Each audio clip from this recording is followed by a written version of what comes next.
Sejam bem-vindos todos ao nosso primeiro Congresso Nacional de Ciência e Tecnologia do Ecossistema Ânima.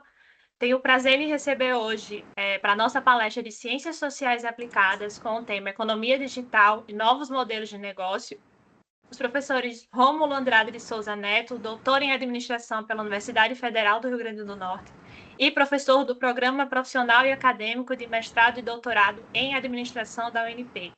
Recebemos também o professor Nilton Soares Formiga, doutor em Psicologia Social pela Universidade Federal da Paraíba e também professor do nosso Programa Profissional e Acadêmico de Mestrado e Doutorado em Administração e do Programa em Psicologia Organizacional do Trabalho.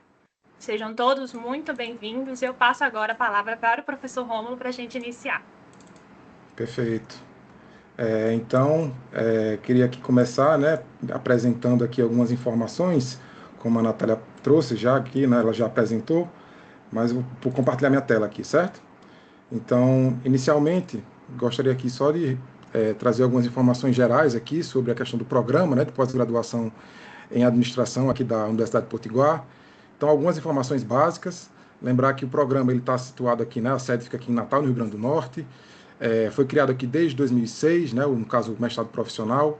O mestrado acadêmico e o doutorado acadêmico veio aqui, no caso, eles vieram alguns anos depois, mas quando a gente considera que o profissional veio desde 2006, então o programa ele já tem mais ou menos aqui 19 anos de atuação. Oferece cursos aqui nos programas, tem tanto acadêmico, com mestrado e doutorado, como também o profissional, com mestrado. Conceito 4 aqui, o programa, na avaliação da CAPES. E conta aqui com um corpo docente aqui, que tem aí doutorado em diferentes instituições nacionais e internacionais, aqui com experiência realmente aqui para pesquisa. Então, eu queria aqui já, inicialmente, trazer essas informações para deixar o convite aqui, caso algum de vocês aqui que estão assistindo a apresentação, a palestra aqui, tenham interesse em, de repente, participar do processo seletivo, pegar mais informações. Então, o processo seletivo agora do edital de seleção 2026, ele está para ser publicado agora, em breve, no site da UNP, e aí eu coloco aqui um link, unp.br/mestrado, hífen aqui doutorado, caso vocês queiram mais informações aí sobre o programa, tá? Então lá tem e-book contendo várias informações sobre o programa, então já fica aqui o convite realmente para vocês poderem pegar mais informações lá, tá certo? Fazer parte aqui, de repente, dos nossos cursos, tá? Dito isso, então, queria aqui avançar, para a gente poder falar aqui sobre a temática aqui, que proposta aqui para a gente estar discutindo hoje, falar sobre a questão da economia digital e novos modelos de negócio. Então, especificamente, nessa parte inicial agora, nesses 30 minutos iniciais, eu vou abordar aqui a evolução que as plataformas digitais elas trouxeram para os novos modelos de trabalho, certo? Então, trazer aqui um conceito que é muito importante para a gente, que é o conceito de economia gig. Não sei se vocês já ouviram falar alguma vez sobre esse conceito, economia gig. O termo gig vem do inglês, que a gente pode traduzir o termo gig para o português como sendo tarefa ou bico. Então, a economia gig a gente pode traduzir como sendo economia de tarefas ou bicos. Se a gente for pegar de forma mais conceitual na literatura, a literatura vai apontar que a economia gig é um modelo econômico que ela vai ser baseado aqui em quê? Em trabalho temporário, que é sob demanda, e geralmente mediado por plataformas digitais, certo? Então, essa economia gig ela surge a partir dessa transformação digital, dessas novas relações de trabalho que surgem aí nesse novo contexto econômico, certo? Onde essas plataformas digitais elas vão permitir um trabalho muito mais conectado com a questão da demanda, Então, uma série de particularidades comparado com aquele modelo tradicional, Então, ao invés de aqui da gente ter aqui os vínculos empregatícios formais, os trabalhadores eles vão atuar aqui como autônomos, ou prestadores de serviço, realizando aqui esses gigs, que seriam esses bicos ou tarefas, Então, por exemplo, quando a gente vai analisar o contexto atual, um exemplo de economia gig aqui que a gente pode dizer nessas tarefas de bico seriam os motoristas de Uber, Eles se enquadram nesse novo modelo de trabalho. Os próprios entregadores aqui do iFood, dessas plataformas de delivery, de comida, de alimento, enfim, também se encaixam nesse novo modelo, de economia de trabalho. Então, nos últimos anos, o que a gente percebe é que cada vez mais vem se consolidando, vem se consolidando essa nova plataforma, esse novo modelo, certo? As principais características dessa economia gig, a gente vai considerar aqui, certo? É que, primeiro, ela vai ser mediada por plataformas digitais. Então, a plataforma digital, né, ali por meio do próprio smartphone, vai ser o smartphone que vai concentrar tudo, vai desde controle de horas, né, questão de solicitação. Então, tudo acontece por meio de um dispositivo tecnológico, certo? Vem essa ideia de trabalho sob demanda. Então, o trabalhador ele só vai ser acionado ali quando, de fato, é necessário, né? Eliminando essa questão da ociosidade ali para a plataforma e deixando o trabalhador muito mais exposto à questão do risco, certo? Essa remuneração que ela passa a ser fragmentada. Então, ao invés de você receber ali um salário, né, mensal ali, fixo, então você vai ter o quê? Você vai ter uma remuneração fragmentada ali por tarefa, por corrida, por entrega, né, ou então por microatividade, a gente vai estar falando, certo? Então, tudo isso dentro dessa economia digital, né, que a gente está discutindo aqui hoje. Então, vai estar dissociando o trabalhador dessa ideia de salário como essa unidade temporal principal, né, que é clássico, né, dentro do contexto aí empresarial. E essa questão também da relação de contrato flexível, né, a ausência do contrato formal e quase inexistência de proteção social. Então, o trabalhador ele abre mão, né, desse formato tradicional de relação de trabalho, né, então, em prol desses formatos mais flexíveis. E ao fazer isso, então, ele abre mão de todas aquelas questões de direito, né, trabalhista. Então, dentro dessa economia gig, vai surgir uma série de novos tipos de trabalho, novos formatos de trabalho, certo? Antes de mostrar esse formato de trabalho, eu queria só trazer para vocês aqui um gráfico aqui que mostra como é que está essa evolução, né, aqui no Brasil. Então, em relação aqui os motoristas de aplicativo, especificamente. Tá? Então, o que é que a gente consegue perceber aqui? Ó? Então, os motoristas aqui, ó, por aplicativo, né, e os motoristas de táxi aqui, a gente tem representados aqui por essa figura aqui, certo? Então, o que é que a gente consegue perceber? Que a quantidade aqui, né, de pessoas que estão relacionadas com esse vínculo tem crescido de forma significativa, né? Durante o período de pandemia teve uma queda, mas voltou depois agora, né, enfim, desse período de pandemia voltou a crescer, certo? Então, isso demonstra realmente uma certa uma tendência, né, dessa plataformização do trabalho, né, dela se consolidar cada vez mais, certo? Economia gig, só para a gente poder contextualizar aqui, termos que são utilizados para se referir a essa economia gig, a gente pode estar falando aqui sobre a questão da uberização do trabalho, né? Plataformização do trabalho, também são termos que são utilizados para se referir a esses novos modelos de relações de trabalho, certo? Então, é esse trabalho que ele deixa de ser aquele vínculo formal e ele passa a ser muito mais, como é que eu posso falar? Fica muito mais dissociado, né, naquelas relações, naquelas pequenas relações, certo? E aí vem, acho que é uma grande discussão hoje em dia que existe, que está relacionado com a ideia do trabalho de ser algo que dá a impressão que é como se o trabalhador ele tivesse autonomia, né? Então, se a gente for conversar, por exemplo, com algum motorista de Uber, né, eles vão comentar que uma das grandes vantagens que tem aqui do trabalho de Uber é porque eu sou meu próprio chefe, né? Então, é como se eu pudesse fazer aqui meu horário, eu tenho aqui essa liberdade para trabalhar quando eu quero. Só que, na verdade, por trás de todo esse contexto, né, dessa falsa impressão de ter esse controle sobre as horas de trabalho, o que a gente consegue perceber é que existe um controle excessivo, né, ali. Então, o aplicativo ele vai de todas as formas controlar, né, e tentar fazer ali com que essa questão, por exemplo, da quantidade, o valor que ele recebe por hora trabalhada, por corrida, se a gente vai analisar, né, com o passar do tempo, tem tido essa queda, né, no valor que eles recebem. Então, força o trabalhador a cada vez mais ele ter que trabalhar uma quantidade maior de horas, né, enfim, trabalho ali, né. Então, isso de certa forma, né, faz com que, fora todos os outros recursos de controle, dá essa falsa impressão que a gente vai estar falando aqui, que vai ser essa impressão de que você tem o controle sobre aquilo que você está fazendo, e que você digamos, como se fosse um autônomo, só que é um autônomo não tão autônomo, na verdade, né? Porque ele termina realmente ali forçado, no fim das contas, a ter que se submeter a extensas horas de trabalho, né? Várias horas de trabalho ali, para poder ter um valor mínimo ali, né? Para poder se sustentar, certo? Então, enfim, trago aqui essa reflexão, né? Em relação a, será que isso é um trabalho que e até que ponto ele, de fato, ele é um trabalho que ele é autônomo, né? Que ele, de fato, ele é o seu próprio chefe, digamos assim, né? O quanto é que existe nessa plataforma que vai estar, de maneira muito sutil, manipulando e controlando, né, ali esse trabalhador.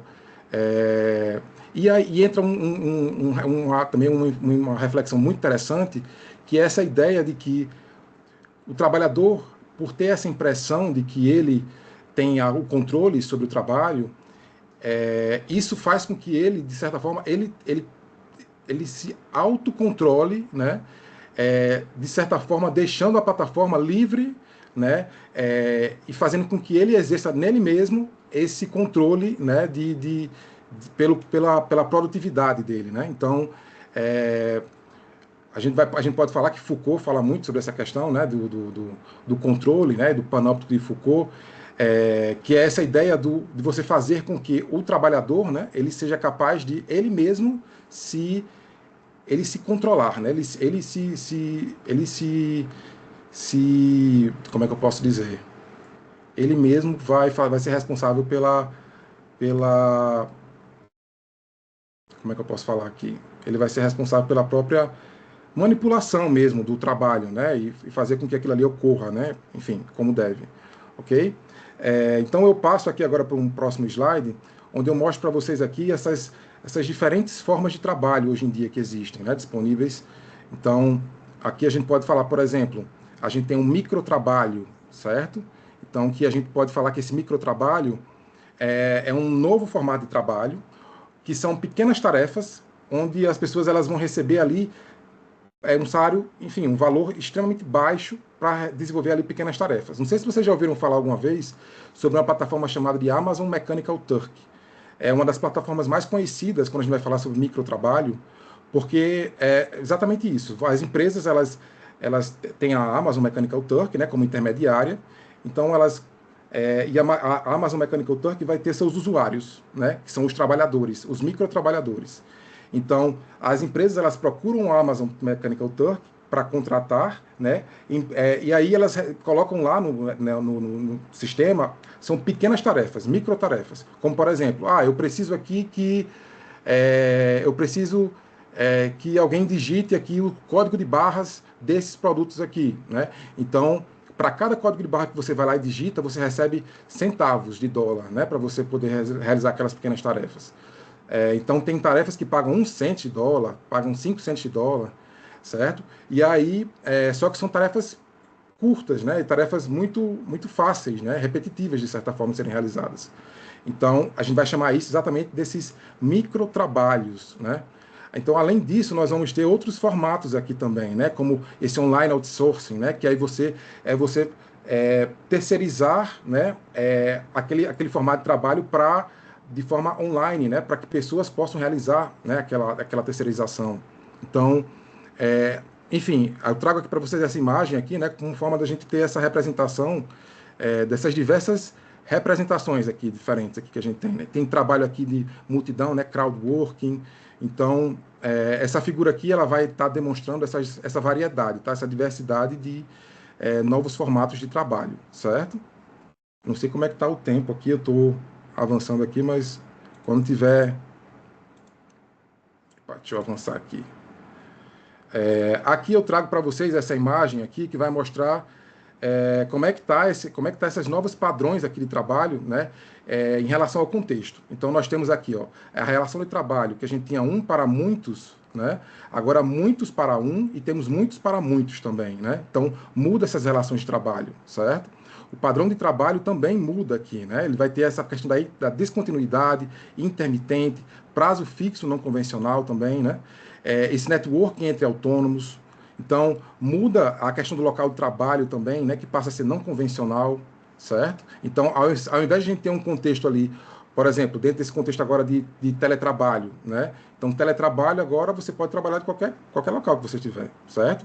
Então, por meio desse suporte das TICs aqui, essas novas relações de trabalho elas são completamente diferentes daquilo que a gente conhecia antigamente, né? Então, como eu falei, você pode trabalhar hoje em dia de qualquer local que você esteja, né? Então, Essa base legal ela pode ser, ela é variada, né? Então não existe digamos um ajuste, né? Algo que impeça realmente essa variação, né? Então hoje em dia a gente vai perceber que existem vários tipos possíveis, né? Desse tipo de contrato. E também vai ser possível de ser aplicado em diversos setores, né? Diversas ocupações diferentes. Então, eu trago aqui essas informações para demonstrar, de certa forma, e despertar, né, essa curiosidade para esse novo formato de trabalho, né, nessa economia digital, o quanto, de fato, a gente tem hoje uma variedade enorme de diferentes, enfim, de diferentes possibilidades de trabalho, novos formatos, e que podem ser estudados em pesquisas acadêmicas, né, de mestrado e doutorado. Então, de repente, vocês poderiam aí desenvolver uma pesquisa de mestrado para poder entender melhor, né, essa questão da uberização, né, como é que essa plataformização do trabalho, quais são as implicações disso no trabalhador, né, como é que isso reflete no trabalhador, essa falsa sensação de controle que ele tem, né, como eu comentei anteriormente, uh, e, enfim, uma série de outras possibilidades aí de pesquisa, né, que podem surgir a partir dessas informações aqui, tá? Então, a ideia, eu acho que aqui, nesse momento, eu acho que é muito mais provocar, né, possíveis temas de pesquisa. Então, eu trago aqui essas informações nesse sentido, certo? Então, basicamente, era isso aqui que eu tinha programado, realmente. Então, caso a Natália, né, e enfim, o professor Newton queiram trazer aqui alguma informação, fazer algum questionamento, fiquem à vontade aqui para poder trazer.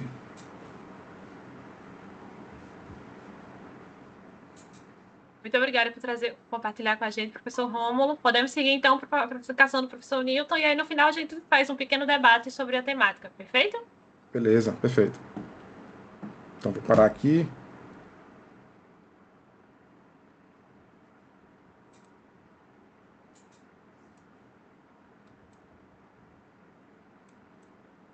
Bom, oi, gente, tudo bem? Vamos lá, aqui a minha participação. Agradeço muito o contato e a relação com o professor Romulo. Somos colegas de trabalho, desenvolvemos pesquisa numa área também especificamente ligada às questões do mundo do trabalho.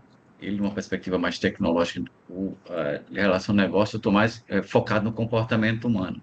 Se bem, Romulo, que essas propostas que você teve, essas ideias aí que você teve, que apresentou para a gente, já me deu várias outras, né? Principalmente a gente tentar avaliar como é que se encontra o nível de saúde mental dessa turma, por exemplo, tá? Porque eu acredito que o pico de ansiedade e de estresse deve ser de moderado para alto, inclusive diante das necessidades e do engajamento que tem. Hoje todo mundo fala de engajamento, né? Precisa se engajar, engajar, engajar. Só que hoje engajamento passou a ser uma palavra extremamente negativa, diferente do que a teoria do comportamento organizacional propõe, que é para produzir, para qualificar, para ter saúde. Mas isso são outros porém. O que eu quero trazer para vocês aqui é uma reflexão mais de comportamento humano nas organizações e queria propor para vocês aqui, inclusive vou lançar um áudiozinho, porque eu tenho um pequeno vídeo, uma ideia, ok? Está aparecendo, professor. Perfeito. Então, o que vocês estão observando é justamente uma proposta que eu estou trazendo para vocês em relação a esse primeiro encontro nacional de ciência e tecnologia da ANIMA, o que é extremamente interessante, de uma interdisciplinariedade e multidisciplinariedade fantástica, porque você tem um pesquisador, um cientista das ciências aplicadas e um pesquisador da área do comportamento humano, que é na área da psicologia. Mais multidisciplinar do que isso, parece ser ainda sem nenhum questionamento. O que é que eu tenho que trazer para vocês? Vou trazer uma reflexão um pouco mais humanizada para a perspectiva relacionada não somente à área da tecnologia, dos negócios e da chamada economia digital. Uma das questões específicas que a gente tem trabalhado é justamente referenciar se de fato nós somos humanos em rede. Será que de fato essas questões relacionadas a todo o processo em que a economia digital essas novas, entre aspas, formas de negócio, ou o que sem chamado sobre uberização e todas as invenções de nome, de que o homem é uma espécie de ser bootstrap, né? Isso é, um ser que se ergue pelos próprios cadastros do sapato. Será que isso é possível? Será que eu tenho como controlar essas demandas? Isso contradiz completamente a teoria dos jogos do Nash, né, onde a gente vai propor algumas ideias específicas, onde você tenta justamente negociar ou encaixar ou tomar uma decisão a partir das relações que você tem de retorno ou de uma santa ganância, eu gosto de dizer assim, uma necessidade que percorre justamente o próprio êxito que você busca nos negócios e, consecutivamente, na velocidade desses negócios, que converge muito com o que o professor Rômulo trouxe, né? Quanto mais veloz, quanto mais produtivo, quanto mais reprodutivo, melhor pode ser. Uma das questões que a gente precisa discutir aqui é que a economia digital, na verdade, ela tem uma perspectiva muito ampla, tanto no que se refere às questões das atividades que a economia digital propõe, quanto também que tipo de implementação e que tipo de mecanismo, que tipo de ferramenta pode ser utilizada para o processo da economia digital. Esse é um dos grandes elementos que a gente tem como diversidade, porque isso contradiz até dentro de uma perspectiva da psicologia do elemento da estrutura cognitiva, que já era dito por Piaget na formação da criança, que nós somos, especificamente desde cedo, cientistas ingênuos. Temos uma economia cognitiva, olha só o nome. Já na década de 30 do século XX para 40, Piaget já falava sobre isso. Nós temos uma economia cognitiva, isto é, nós retemos conhecimentos e aplicamos aquilo que nos interessa. Será que essa economia digital tem algum padrão sobre essa perspectiva? Isso é um questionamento de cunho cognitivo, sociocognitivo, para tentar entender se de fato somos ou não inteligentes, artificiais ou não. Porque para um processo de economia cognitiva, segundo Piaget, é uma das grandes condições específicas para determinar a inteligência do ser humano. O que é ser inteligente? Resolver física, resolver matemática, resolver química, resolver astrofísica? Não. Ser inteligente é ter a capacidade de resolver os problemas o mais rápido possível. Enquanto mais rápido você resolve um problema matemático, mais a capacidade, o ícone, o mapa, o símbolo, o significado de inteligência, você é etiquetado. Assim também para os problemas da vida. Quanto mais eu resolvo muito mais rápido os problemas da minha vida, mais eu posso ser considerado uma pessoa que tem uma capacidade de inteligência social, ou de inteligência relacional, ou de inteligência nas próprias dinâmicas que repercorrem a interação social. É nesse processo que a gente mantém o grau de inteligência de economia digital. Ela tenta desenvolver ou manifestar determinadas condições que supostamente são criativas dentro de novos modelos de negócio. Ora, todo e qualquer processo que se desenvolve dentro de uma perspectiva de economia digital, ela tem sobre essa perspectiva todo um processo de mudança, daquilo que nós chamamos de setores tradicionais, serviços tradicionais, trabalhos tradicionais para não tradicionais. Aí eu me questiono, serão eles inovadores? Serão eles, de fato, algo novo? Ou estão simplesmente traduzindo ou reorganizando, reelaborando, dando novos significados a atividades ainda existentes? Se você olhar bem o que é Uber, o antigo taxista, tá? O antigo táxi por telefone, que você já acreditava que tinha uma grande melhoria. Então, até que de fato isso é inovador. É isso onde a gente precisa refletir até que ponto essas relações que temos com essa noção de economia digital percorre ou não um caminho já existente ou um caminho que nós supomos dizer que é tão novo quanto ainda não existente. Então, essa noção de complexo adâmico, ele não percorre só a linha da ciência, a linha dos trabalhos científicos, a linha das teses, a linha das próprias dissertações, ela percorre também a realidade. Nós somos figuras que muitas vezes são reprodutoras desse processo. Afinal, o que é bom pode ser reproduzido. que na maioria das vezes na sociedade contemporânea, o que é mal tem sido reproduzido constantemente. Esse é um dos grandes problemas. Então, o que é que de fato a gente tem como elemento específico? Que tipo de digital, que tipo de economia eu estou pressupondo alcançar? Porque são tantas informações dentro de um pressuposto de que você acessa mundos específicos, quase que mundos que você não tem uma certa capacidade de deslocamento nas relações afetivas, nas relações de negócio, nas relações do próprio amor, naquela fantasia principiada pelas relações que muitas vezes temos acompanhado na mídia de uma forma geral, o excesso, a grande quantidade de informações de pedofilia, informações de assédio moral, informações de assédio sexual, informações de violência também sexual, que pressupõe justamente essa relação de contato à distância, mas que muitas vezes as pessoas pensam que não estão diretamente envolvidas, e até que ponto essas relações também nos mantêm uma informação, que tipo de digital eu estou querendo economizar. Que tipo de digital eu, de fato, estou negociando? Qual é o toque principal dessas relações que a gente tem envolvido? É nesse processo, porque até um tempo desse, as redes sociais que nós tínhamos era literalmente outro tipo de rede social. Era o grande envolvimento das relações interpessoais, era o grande envolvimento das relações afetivas, era o grande envolvimento dos próprios atritos em relação ao que nós temos. Quem é nordestino sabe do que eu estou falando, que não é tão bom quanto uma rede numa sombra, ou até mesmo no sol, né? Que dá tanto mecanismo de descanso, que oferece tanto mecanismo para descanso, como também para o amor, como também para a diversão, como também para as próprias brigas e os próprios machucados dessas garotadas. O que hoje ninguém se machuca com rede. Ninguém mais tem nem armador nos seus quartos. Então, a nossa rede social, de certa forma, percorre um momento meio assustador.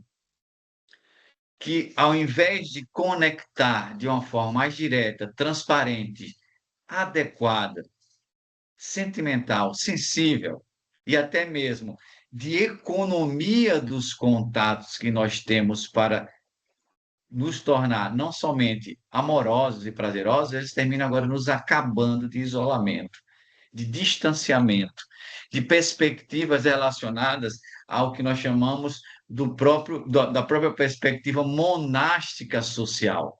O que nós vivemos hoje, sem nenhum prazer, sem nenhum envolvimento religioso, é um monastério social nas nossas próprias casas, nos nossos próprios quartos, nos nossos próprios escritórios, para poder desenvolver um momento de que eu estou em contato com o mundo.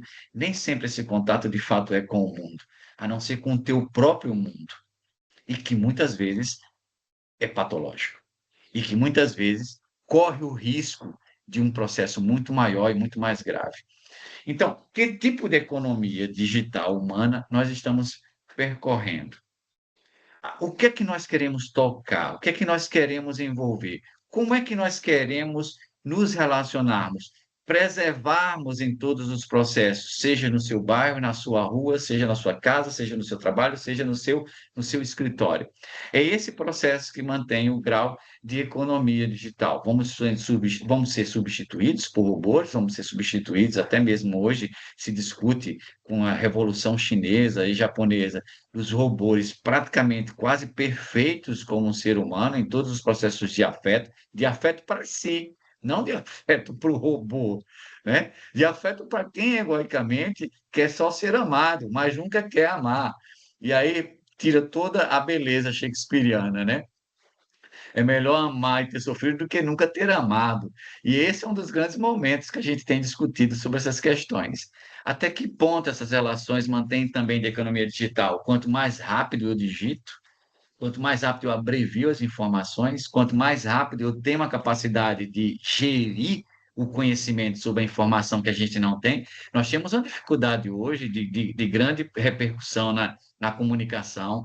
Eu escrevo em caixa alta, eu estou gritando, eu escrevo em caixa baixa com um determinado símbolo, uma determinada categoria, eu estou fazendo isso, Newton Formiga, estou perdido para reter essas informações, porque eu apenas digito palavras e letras, ou letras e palavras. Não coloco emoções sobre essas perspectivas, nem tenho expectativa de emoções sobre esses dizeres. Todo o processo da economia digital tem como base a conexão com todos os outros sistemas de trabalho, com todos os outros sistemas de trabalho sobre trabalho. Aquilo que o professor Romulo acabou de falar, a gente acabou de discutir sobre isso. Dentro do comportamento humano, dentro das relações humanas, dentro das relações sociais no mundo do trabalho, estamos também envolvidos com uma perspectiva também ampla de conexão com todos. Então, somos muitos para muitos, não somos mais muitos para poucos, nem poucos para muitos. Somos muito para muitos e hoje nós estamos envolvidos com bastante certeza. Hoje eu tenho um contato de pesquisa e de trabalho, de orientação com pessoas que estão em Portugal, México, Argentina e tal. Até 10 anos atrás, a gente tinha um contato, tínhamos que viajar até lá para ter esse contato de orientação e de informação. Hoje não precisa. É bom, é ruim também, porque não repercute justamente as verbas, as bolsas, as viagens, os lazeres e todo o processo de diversão que é percorrido também sob uma formação intelectual. E aí, nesse processo que a gente tenta buscar a economia digital sobre segurança. Que tipo de segurança? O que é que eu quero prender nesse processo digital? O que é que eu quero tomar como referência essa perspectiva? Que tipo de código, que tipo de informação no meu próprio processo econômico que eu quero levar até você, não para que você retenha e eu tenha mais lucro, mas para que você compreenda da forma mais rápida possível isso. Eu quero guardar o que é isso? O que é que eu quero trancar nessas relações? Que tipo de lucro eu quero ter? Que tipo de momento específico em que eu quero mais ganhar do que perder? E se eu tiver que perder, quero perder pouco. Mas o que é o pouco? O que é o ganhar muito nessas relações? É nesses processos que a gente tenta justamente identificar essa digital humana sobre os novos negócios. Que tipo de lucro, que tipo de relação eu quero ter? Que tipo de informação econômica eu quero reter para mim e para você não ter conhecimento total, porque eu que busquei esse conhecimento, eu que priorizei isso. Certo dia, essa semana, eu estava lendo Chesterton. Chesterton é um ensaísta inglês, até jornalista, romancista, crítico de arte, ele era um bocado de coisa, inclusive era teólogo amador, ele estudava. Ele era um anglicano e fazia críticas terríveis ao anglicanismo inglês, justamente para poder discorrer a respeito da crítica teórica que vinha percorrendo a religião, vinha percorrendo o cristianismo na época, não só na Europa, mas também na Inglaterra. E aí me deparei com a seguinte reflexão do Chesterton: o mundo nunca passará fome por falta de maravilhas, mas apenas por falta de encantamento. O que nos falta encantar? O que nos falta economizar para encantar? O que nos falta desenvolver novos negócios para encantar? E aí eu volto a falar, você se encanta também com aquilo que você propõe enquanto negócio? Você se encanta com aquilo que você economicamente propõe em termos de digitalidade? E aí a gente mantém digitalidade no sentido da ação de tocar sobre aquilo que você acredita, porque se nós olharmos bem, sempre existiu no mundo um olhar que buscava, em todo o processo de descoberta e de tecnologia, porque a gente tem a palavra tecnologia como um elemento específico moderno, mas era desde Francis Bacon, um dos grandes pesquisadores e filósofos da época, que desenvolvia o elemento tecnológico, tanto para a ciência, no sentido de conhecimento aplicado, como conhecimento aplicado ao desenvolvimento. A gente tem essa perspectiva principalmente relacionada a Galileu. Se nós falarmos de tecnologia, que é hoje que nós vemos, principalmente com a incerteza se era uma nave espacial, do AI-3, né, AI-30, que era ou não a nave espacial, era ou não um cometa, era ou não apenas um objeto interestelar, Galileu já discutia sobre isso. Quando Galileu vai descobrir o telescópio, apenas com a lunetinha, ele vai discutir algo que é encantador para ele, entender as estrelas, mesmo que isso fosse algo contrário à vontade de Deus. Porque ele discutia a necessidade de que nós não podemos mais ficar nesse campo simplesmente de terra, achando que isso era o único universo e que era o único momento da gente poder desenvolver um encantamento ou até mesmo uma realidade de vida. E Galileu dá o primeiro passo para essas propostas. Tá? Eu preciso entender o que é que as estrelas me dizem, que vai influenciar Kepler, que discorre sobre um dos grandes elementos para a noção da astronomia, que hoje nós vemos com muita qualidade e encanto, em que Kepler foi um dos grandes defensores da elaboração dos instrumentos, da elaboração dos telescópios, da elaboração dos próprios mecanismos de observação do universo como um instrumento de conhecimento. E quando ele fez a sua primeira observação no seu telescópio, ele parafraseou Aristóteles. Nós estamos nos céus de Aristóteles, porque era Aristóteles que acreditava que nós vivíamos em dois espaços específicos, sublunar, que era a Terra, e supralunar, que era algo acima ou depois da Lua. E esse era um dos grandes encantos que Kepler traz para a gente. E esse foi um dos grandes fomentadores para Newton, com seu grande telescópio, que vai discutir justamente a necessidade de se criar um instrumento que vá muito mais além do que simplesmente travar o conhecimento, mas ampliar a capacidade de relações com o saber, de relações com a sociedade, porque Newton não somente era o físico, ele era um alquimista, era um esotérico, e ele também discutia justamente com a capacidade de que trazer conhecimento que, ao invés de empacar, de atrapalhar, de inibir, eu possa relacionar com coisas muito mais amplas. E tudo que hoje nós vivemos, na perspectiva da ciência, graças a esta figura nobre, que chama-se Newton, que é o Isaac, não o Newton Formiga, que é muito pequeno, mas esse é muito maior. E é nesse contexto que surge justamente a grande descoberta do magnífico telescópio chamado Hubble, do Edward Powell Hubble, que vai discutir justamente a capacidade de descoberta do universo. Há 35 anos esse telescópio foi lançado. E Hubble dizia justamente a partir do seu lançamento em 1990. Não sabemos porque nascemos no mundo, mas podemos tentar descobrir que tipo de mundo ele é, pelo menos nos seus aspectos físicos. E os aspectos físicos hoje nos transformam em grandes belezas. Até hoje, todas essas são as visões tidas pelo próprio telescópio e enviada para a NASA. Significa que quando você olha e quando você observa essas imagens, você fica impressionado pela própria capacidade. Então, encantamos pelo mundo, e o que hoje nós temos como economia, já que o telescópio nos economiza tempo, já que o Hubble nos economiza viagem, já que o Hubble nos economiza dinheiro, porque você não vai alugar um voo para observar estas maravilhas. Nós temos como um processo complicado a digital humana, que passa a acolher e animar. Será que isso é possível? Será que essa economia digital está muito mais preocupada com o acolhimento? Porque desde os gregos, esses processos eram também descobertos como digital econômica. O que é que os heróis faziam? Iam para o oráculo de Delfos e procuravam descobrir o que é que faço para economizar meu tempo, meu esforço e meu cansaço para conseguir chegar à vitória. E ele ia lá e procurava, tanto na Esfinge como também em Delfos, qual era a resposta correta. Só que a resposta era especificamente confusa para quem perguntava. Ora, o oráculo está lá para responder a sua pergunta. Então, a resposta não é confusa. Confusa é a sua pergunta. E é nesse contexto que a gente faz a pergunta: o que de fato é para você a economia digital?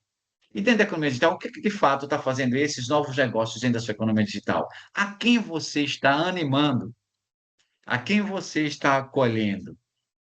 E é nesse contexto que a gente começa a perceber que todo o processo da economia digital, desde o período medieval, com as descobertas não somente do mundo esotérico, do mundo mágico, mas também do mundo científico, do mundo astronômico, do mundo astrofísico, que hoje nós discutimos desde o próprio Stephen Hawking, que tudo é uma maravilha, tudo é um encanto, tudo é um autoconhecimento, tudo é a capacidade de se perceber que você é ínfimo diante de todo o universo, que você é incapaz, que você é limitado, que você é uma pessoa que é muito econômico para o seu umbigo, ao invés de socializar aquilo que você descobre.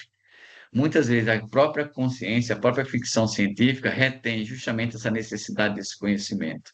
Né? O que você precisa abrir quanto portal? Que tipo de portal? Não há portal maior que você tem que abrir é a sua cabeça, não cranianamente, mas a sua cabeça no sentido de criatividade, no sentido de autodescoberta, no sentido de autodefinição, de autodeterminação, de autoeficácia sobre as situações que lhe apresentam. Os gregos diziam justamente algo fantástico, principalmente no que se refere à mitologia. Para que serve a mitologia? Ela serve para o que não conseguimos ver, para nos proteger daquilo que não entendemos. E o que é que a gente não consegue ver diante de todo esse processo de economia cognitiva, ou de todo esse processo de economia digital, de todo esse processo de economia de comportamento, de economia de benefícios econômicos em si, que chama-se dinheiro? O que é que a gente não consegue ver nisso aí? Lembre-se que a queda de Ícaro e Dédalo era justamente a desobediência sob um princípio do reconhecimento do limite da sua potência. Não vá até perto do sol. Não há suficiência nas suas asas para você continuar voando. E aí há a desobediência. E é nesse processo que a gente entra sobre essa perspectiva dos novos negócios. Que novos negócios você está querendo fazer dentro dessa economia digital? Quais são as tuas asas? Quais são as ceras que tu colocaste nas penas das tuas asas para poder voar? E é nesse processo que a gente começa a pensar e tentar montar esse quebra-cabeça diante dessa visualização do mundo do trabalho, que é justamente toda e qualquer atividade que a gente pode fazer. Rômulo acabou de apresentar isso muito bem.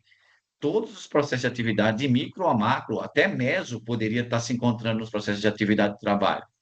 E aí nós recorremos às diversas atividades, a todo um processo de consumo dentro dessa economia digital. Eu tenho uma economia, mas quanto mais tempo para gastar, e, consecutivamente, quanto mais tempo para contar e para reter os meus próprios bens.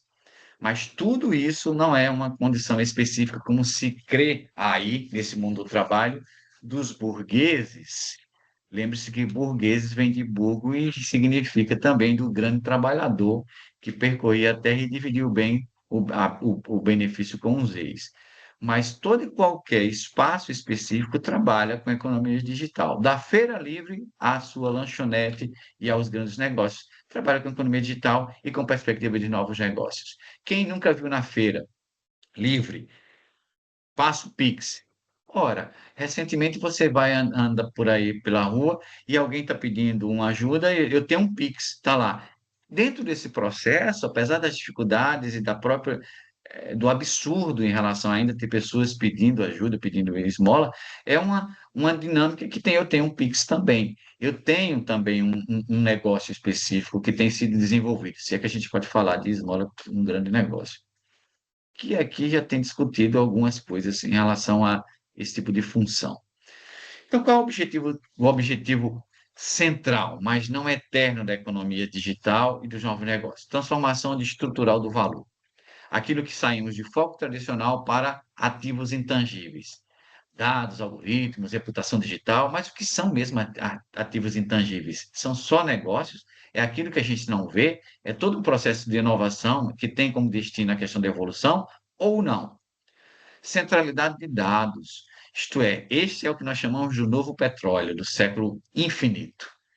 Quanto mais dados, mais informações, mais retenção de conhecimento você tem, melhor a multiplicação do uso e o gerir de vantagens competitivas, porque você retém informações, consecutivamente você pode investir mais nisso aí, investimento maior, retenção de maior lucro, retenção de maior produtividade, retenção de maior talento profissional. E é nessa perspectiva que a gente começa a pensar, caso a gente não recorra a esses dados, temos que ter muito cuidado para não cairmos, como dizem na mitologia grega, nos campos dos asfódelos. Sabe que campo era esse? Antigamente se acreditava que os campos dos asfódelos estavam relacionados àquela pessoa que tinha como base a relação entre o mundo e o submundo. Aquelas pessoas que nem foram boas, nem foram mais suficientes para poder viver na Terra. Então, elas viviam nos campos dos afódelos, que é uma plantazinha que muitas vezes a gente coloca e encontra nos túmulos quando nós vamos ao cemitério. Porque era um limbo, espécie de limbo, mas que tinha a sua espécie de beleza. Nem fosse morno nem quente. Então, fica aqui um pouquinho. Por isso que a economia digital e novos negócios deve ultrapassar esse limite. Ou você é quente e investe, ou você é frio e fica onde está. Porque nós não podemos ficar com almas vagando aí na incerteza dos novos negócios e do que a gente vai economizar. Nós não podemos ficar envolvendo as relações. Eu vou assumir a perspectiva dos gregos, como o professor falou. Vou ver nos campos dos afódolos. Não esqueça que você não pode esquecer o tempo todo as suas vidas passadas. Você vai lembrar o tempo todo dos erros que você fez, das situações que você deixou, passou, que você perdeu. Os erros que atrapalharam e o que você perdeu, não consegue mais investir. Então, a gente está o tempo todo tentando recorrer àquilo que se perdeu para poder investir naquilo que é mais novo e mais rentável. Nesse processo, nós temos justamente esse mundo da globalização, né? Que ainda hoje é bastante forte nessas relações. E é nessa perspectiva que nós temos o que nós chamamos de ativos dinâmicos intangíveis, que é, na verdade, eu só posso ter uma economia digital bem estruturada e um próprio bom negócio se eu tiver vínculos organizacionais, se eu tiver um investimento de um capital social, um capital responsável pelas relações, o envolvimento e a confiança das pessoas com os outros na sua própria organização. Eu não posso ser um monge organizacional. Minha empresa não é um monastério.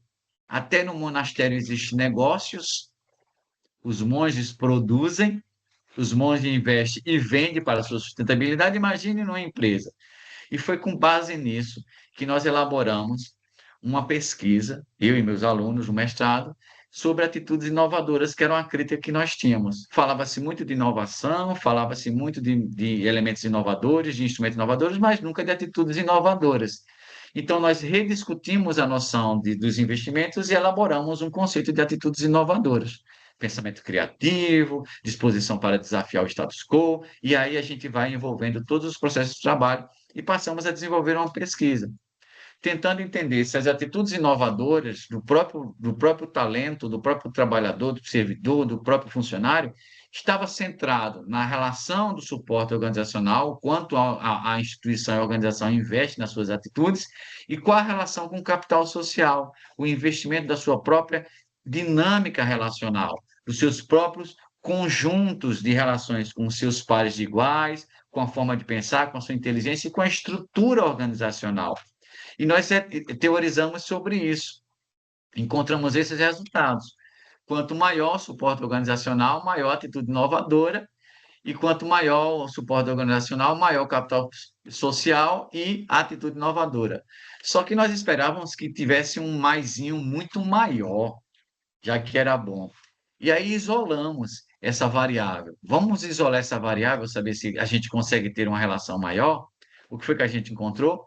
Relações muito maiores. Quer ter funcionários, servidores, pessoas inovadoras, invista no capital social por meio da própria organização. Quanto mais a organização oferece apoio, cria vínculo, muito maior será o capital social dela, nas relações com seus pares de iguais, e muito maior será a atitude inovadora. Claro, eu não gostaria aqui de puxar a sardinha para isso, mas muito da nossa atividade na administração percorre esse modelo. Muito do que nós trabalhamos e que nós gerimos junto à nossa coordenação, junto ao nosso gestor, ela pressupõe justamente um modelo muito próximo a isso. porque nós temos justamente uma dinâmica que percorre os critérios específicos de motivação, de investimento, de valorização. E é nessa perspectiva que eu queria fazer um fechamento do nosso trabalho. Dá uma olhada nesse vídeo aqui para a gente fechar.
Por fim,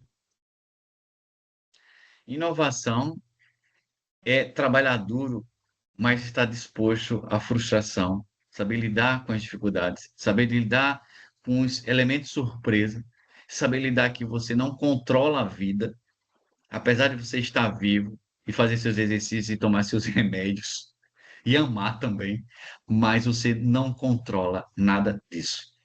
É estar disposto e disponível que os novos negócios, antes de tudo, é você estar destinado a todo dia ser um novo homem, uma nova mulher, uma nova pessoa, um novo ser. E saber que trabalho não é amor. Trabalho é realmente seguir a dinâmica de que lhe é exigido, tá? Gente, conta com a gente no mestrado de administração, nós estamos muito disponíveis, muito dispostos, eu, professor Rômulo, estamos bastante abertos. Nosso e-mail é fácil de encontrar, nossos contatos é fácil de encontrar também nos sites. Nós publicamos bastante, então tem nossos e-mails, nossas produções. Segue a gente, vem aqui conosco.